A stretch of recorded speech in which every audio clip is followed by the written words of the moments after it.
All right, so I haven't been able to shut my mouth all day, so like you had to know this was coming, okay? And I'm sitting here brushing my hair. I got water boiling for dinner, okay? And I feel like I really need a haircut, but my hair honestly has not been this long since I was in college. I'm not kidding. So it was a very long time ago. My hair has not been this long since I was in college. So it almost feels like, I don't know if I want to cut it. Like, I don't know, but it definitely doesn't look very good. I know that. Okay, all right, that's established, okay. My hair doesn't look good, my hair looks like shit, okay.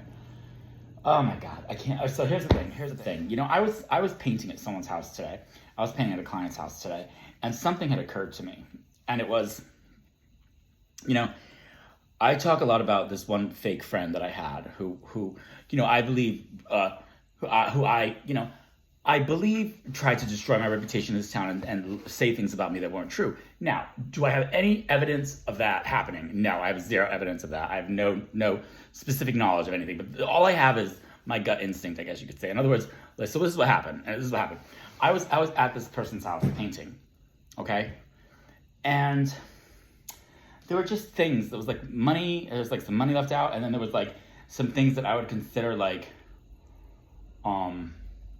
family heirlooms, I guess you could say, or something like that, were just like very easily accessible and open, kind of like out in the open. And I was like, well, that's weird. Like, why would people leave things like that out? You know what I mean? Like, I'm here to paint and stuff like that. And so I was like, I wonder if like they think I'm gonna like take these things. Like, in other words, I was like, did they leave these things out for me to like? Is this like a plant? You know what I mean? Like, is this like a?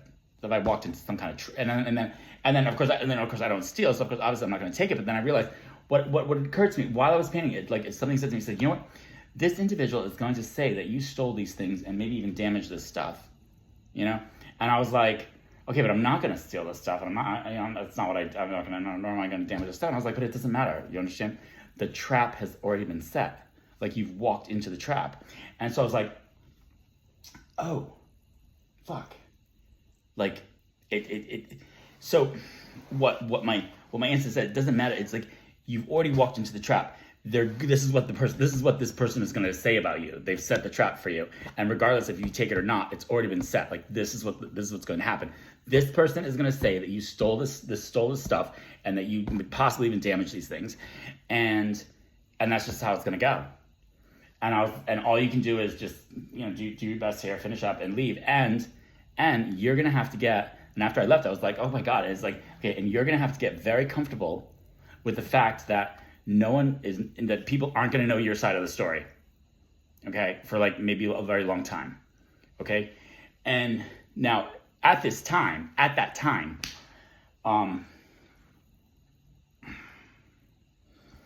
was also going through with the other individual who I like to check up on Facebook, okay, the person who had me arrested, all right, for because this was the thing, I was also having to show up at court every month, and so I was also under what was called. It wasn't really like a gag order. I wasn't under a gag. It wasn't what I could not interact with this. I could not. This person, there was a protective order in place against this individual, so I couldn't reach out to this individual in any way. And so I took that one step further and considered it like a gag order. Like, in other words, because I was also attending meetings at Sunny Dunes at the time, so I knew how gossipy they were. I knew that if I said anything, it would end up somehow getting back to him, and that in effect would be like communicating with that individual. So I said to myself, okay, you're not going to talk about this case at all. You're not going to talk about your side of the story or how you saw it. And again, you're going to have to get comfortable with the fact that people aren't going to know your side of the story. Okay, and that was easier said than done at the time, but I did it. Because I realized that. And so because I realized that I couldn't really, it wouldn't matter even if I did share, because it seemed like everyone thought I was a liar. Anyway, all this shit. Anyway, so like it was just like I just kept my mouth shut and I let things play out. Okay, and now I feel get very close to where like maybe people are gonna begin to see like my side of the story is coming out. I think at some point it's coming out. Okay, so like because I don't steal from people. Okay, even when I was high on crystal meth, I still don't steal from people. You know what I mean? I don't steal. Okay, so like so to do it, anyway, so like the thing is that like again, but that individual, see, like the second individual, I had evidence of what him trying to destroy my reputation in town and say things about me that weren't true. I actually had evidence of that, but of course, when I lost all my photos on my phone, I lost those screenshots of him actually like texting people this bullshit. So there's that. But so I knew that, right? I knew that individual engaged maliciously in that behavior of trying to. Where I didn't do that with him. I just tried to like house him because he was homeless, and I tried to help him out because he didn't have a good rental history. So I put him on a lease, and I tried to, help him get a jump start, whatever. Yeah, did I want to fuck his ass? Absolutely. Yeah, I sure did. You know what I mean? But like, I was still trying to help him in the sense of like paying his bills, feeding him, and like taking care of him, And yeah, all my biggest crime was just wanting his ass. You know what I mean? Okay, fine. So but I've apologized for that, and it's said and done. But I didn't maliciously try to destroy this individual in any way, shape, or form. Like try to destroy his reputation or his character, or his, prevent him from getting jobs or anything like that. I mean, he lives in half a country. He lives like on the other side of the country. Okay,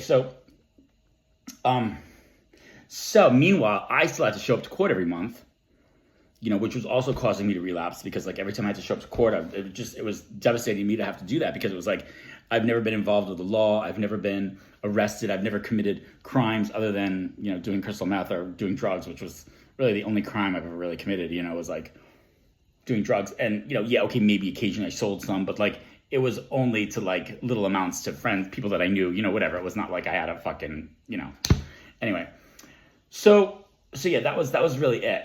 I'm not, and even high, I didn't commit crimes. I was not that kind of person who, would get high and like commit crimes. No, I would always, anyway. So, where am I going with all this? What's the point? I realized tonight, I was at a meeting and it occurred to me, it almost brought me to tears because I realized how I have, in many ways, spent so much of my life being around the wrong people that it's almost killed me and almost destroyed me because I've been around people who literally have tried to destroy me, who have tried to, cause harm. I mean, at one point I was literally like living out of my car here in Palm Springs, homeless, obviously, and being chased by car gangs. And I would think to myself, how do these people fucking and the way I found out about these car gangs was through my therapist. Because I was like, I was telling her, I was like, okay, this is going to sound totally crazy, but I keep seeing these same cars with these plate numbers. I keep seeing the same plate numbers. I feel like people are following me. People are chasing me down, like harassing me in the cars. And I was like, I can't figure out what it is. And she's like, well, there's car gangs, like California, there's car gangs. And I was like, how are they, like, what have I done to these people? Like, why are car gangs fucking after me, right? And so I was like, well, who put them on me, And again, it's like, I only have my intuition to go off of, which is, what the voice is telling me that it's this other individual, So that somehow that's associated with him. Anyways, so the thing is that, there's actually a third individual, but I don't check up on him on Facebook because I actually saw him in town and he looks like shit. And I thought, well, he's already getting his, so clearly. And so I don't even care. The only thing I feel about that individual, my old friend from high school, is that he gets like some recovery. Because that's all I can say. Because I truly do love him and care about him, and I hope that he finds the recovery that he needs and gets well. Because, I don't know what else to say about that, but that's it. So I don't. It's the other two that whatever. Anyways, so like, but the point is that like I'm starting to see that like, I'm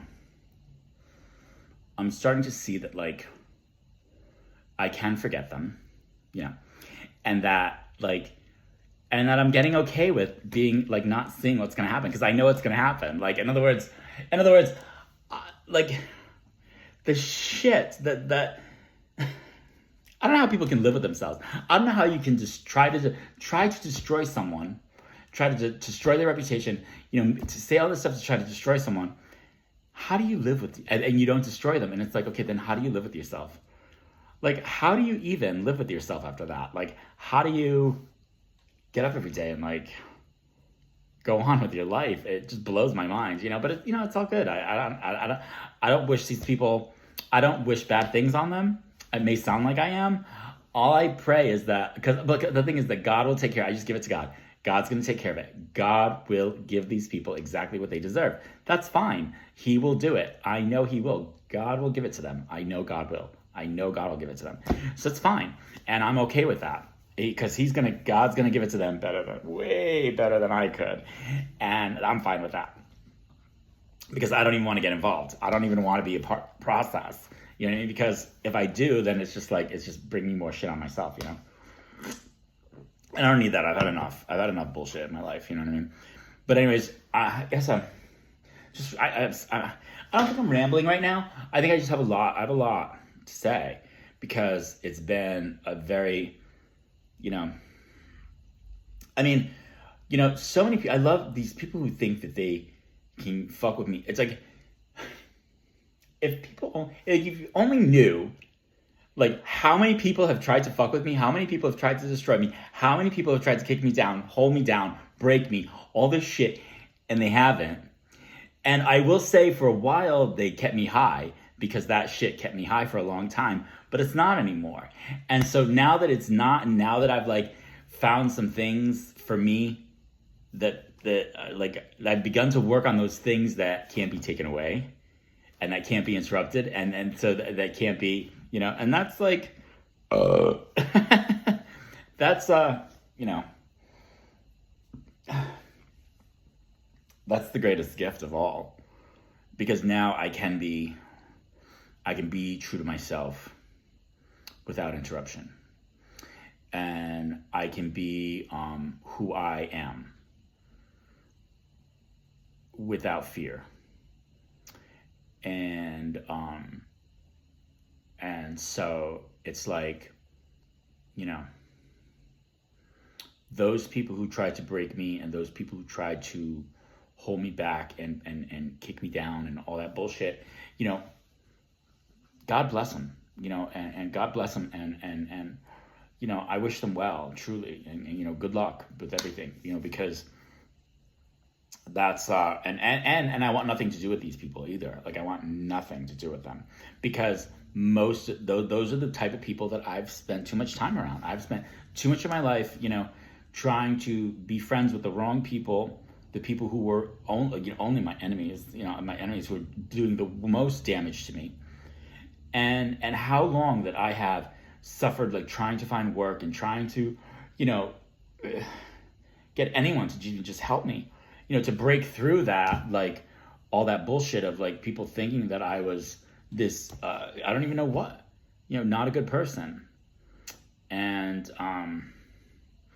that's okay. You know, people can think whatever they want, you know, but I know who I am, and I've, you know, I'm sure I still have a lot more to go through. That's fine, you know, but I'm a much more better equipped to doing it, you know, and in many ways I'm better off alone, because that's fine, you know, when the right people are ready to be around me, when I'm ready for those people to be around me, you know, they'll be there, and that's okay, you know, and in the meantime, I'm just comfortable with being with myself and by myself, and that's okay. You know, I can enjoy myself. I can enjoy my own company, and that's fine. You know, it's okay. And you know, it's not all about just that either. You know what I mean? Although that's a part of it. Right now, while I'm in this little 6-month commitment to only have sex with myself, that's fine. I can do that. You know what I mean? Like, it's alright. You know, it is what it is.